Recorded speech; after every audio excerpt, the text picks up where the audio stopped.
ನಾನು ಅದೇ ಹೇಳೋಣ ಅಂದ್ಕೊಂಡೆ. ಕೊಂಬು ಮಾಡಿಸ್ಬೇಕು, ಎಲ್ಲ ರೆಡಿ ಮಾಡಿಸ್ಬೇಕು. ಸ್ವಲ್ಪ ಅದೊಂದು ಆಗಲಿ ಅಂತ ಕೊಂಬು ಗರಿಮೆ ಹೆಸರು ಮಾಡ್ತೀನಿ. ಸರ್ ನಿಮ್ಮ ಹೆಸರು ಹೇಳಿ. ಸರ್ ಚಿಕ್ಕಣ್ಣ ಅಂತ. ಯಾವ ಊರು ಸರ್? ನಮ್ಮ ಹೆಗ್ಗೆಪುರ. ಇದು ಕುವೆಂಪು ನಗರ ಪಕ್ಕನೇ? ಹಾಂ, ಪಕ್ಕ ಕುವೆಂಪು. ಸರ್ ಇವು ಇದರಲ್ಲಿ ಐನಗುಡಿಯಲ್ಲಿ ತೊಗೊಂಡಿದ್ದಲ್ಲ? ಹಾಂ ಸರ್. ಐನಗುಡಿ ಆಗಿ ಆಗಲೇ 6 ತಿಂಗಳಾಯಿತು. ಹಾಂ, 5 ತಿಂಗಳಾಯಿತು. ಸರ್ ಎಷ್ಟಾಗಿದ್ವು ಅವಾಗ? ನಮಗೆ ಸರ್ 1.5 ಆಗಿದೆ. ಈ ವ್ಯಾಪಾರ ಬಂದರೆ ಕೊಡ್ತೀರಾ? ಹಾಂ, ಕೊಡ್ತೀವಿ ಸರ್. ಕೆಲಸ ಏನೋ ಮಾಡಿದ್ದೀರಾ? ಕೆಲಸ ಪಳಗಿಸ್ತಾ ಇದ್ದೀವಿ ಸರ್. ಕಳಿಸ್ತಾ ಇದ್ದೀರಾ? ಹಾಂ, ಪಳಗಿಸ್ತಾ ಇದ್ದೀವಿ. ಕೈ ತಿಂಡಿ ಏನು ಕೊಡ್ತಾಯಿದ್ದೀರಾ? ಕೈ ತಿಂಡಿ ಮಾಮೂಲಿ ಸರ್, ಚಕ್ಕೆ, ರವೆ, ಒಟ್ಟು. ಹಾಂ, ಜೋಳದ ಹಸಿ. ಸರ್ ಇವು ಬಿಟ್ಟು ಒಂದು ಜೊತೆ ಕಡಸುಗಳು ಒಂದು ಹಸ ಇದೆ. ಒಂದು ಹಸ ಇದೆ ಸರ್. ಮೇಕೆಗಳು ಎಷ್ಟಿದ್ದಾವೆ? ಮೇಕೆ ಒಂದು 15 ಇದ್ದಾವೆ. ಕಮ್ಮಿ ಆಗ್ಬಿಟ್ಟಿದ್ದಾವೆ. ಹಾಂ, ಕಮ್ಮಿ. ಕಾಡಲ್ಲಿ ಬೇರೆ ಸರಿ ಇಲ್ಲ, ಚಿತ್ತ ಬೇರೆ ಸೇರ್ಕೊಂಡ್ಬಿಟ್ಟೈತೆ. ಹೌದಾ? ಹಾಂ, ಅದಕ್ಕೋಸ್ಕರ ಏನು ಮಾಡೋದಿಲ್ಲ, ಕಮ್ಮಿ ಮಾಡ್ಕೊಂಡಿದ್ದೀವಿ.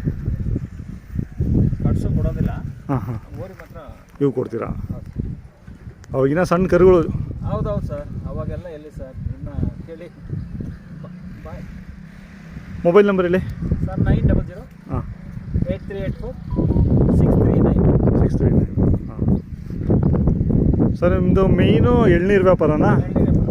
ಅದು ಬಿಟ್ಟರೆ ಮತ್ತೆ ಮೇಕೆ ಇದು ಮಾಡ್ತೀರಾ? ಮೇಕೆ ಮಾಮೂಲಿ ಕೃಷಿ ವ್ಯವಸಾಯ. ಅಲ್ಲ, ಮೇಕೆ ಮಟನ್ ಸಪ್ಲೈ ಮಾಡ್ತೀರಾ? ಹೌದೌದು. ಹಾಂ ಹಾಂ, ಫಂಕ್ಷನ್ಗಳಿಗೆಲ್ಲ ಇದು ಮಾಡ್ತೀರಾ? ಹಾಂ. ಇವು ಸುಮ್ಮನೆ ಮನೆಗೆ ಅವಾಗಿಂದ ಇದು ಇದಾವೆ ಅಂತ ಹಿಂಗೆ ಸಾಕ್ತಾ ಇದ್ದೀರಾ? ಹಸುಗಳು ಇದ್ದು, ನಾಟಿ ಹಸುಗಳು. ಹಾಂ ಹಾಂ. ಈಗ ಗೋರಿಗಳು ಇರಲಿ ಅಂತ ಒಂದು ಜೊತೆ ಕಟ್ಕೊಂಡು ಹಾಂ ಹಾಂ ಸಾಕೊಂತ ಇದ್ದೀವಿ ಸರ್. ಕರುಳಿಂದ ತಂದಿದ್ದವು. ಹಾಂ ಹಾಂ. ಈಗ ಒಂದು ಸ್ವಲ್ಪ ಹಸುಗಳು 2-3 ಇದ್ವು, ಈಗ ಒಂದೇ ಒಂದಿದೆ. ಈಗ ಒಂದಿದೆ. ಮೊನ್ನೆ ಒಂದು ಹೋಗ್ಬಿಡ್ತು ಒಂದು ಹಸ. ಅದು ಮೊದಲು ವೀಡಿಯೋ ಮಾಡಿದ್ದು ಒಂದು ಹಸ ಹೊರಟೋಯ್ತು. ದೊಡ್ಡ ಹಸ? ಹಾಂ, ಅದ್ರ ಮಕ್ಕಳೇನೆ 2.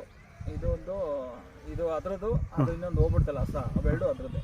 ಹಾಂ ಹಾಂ.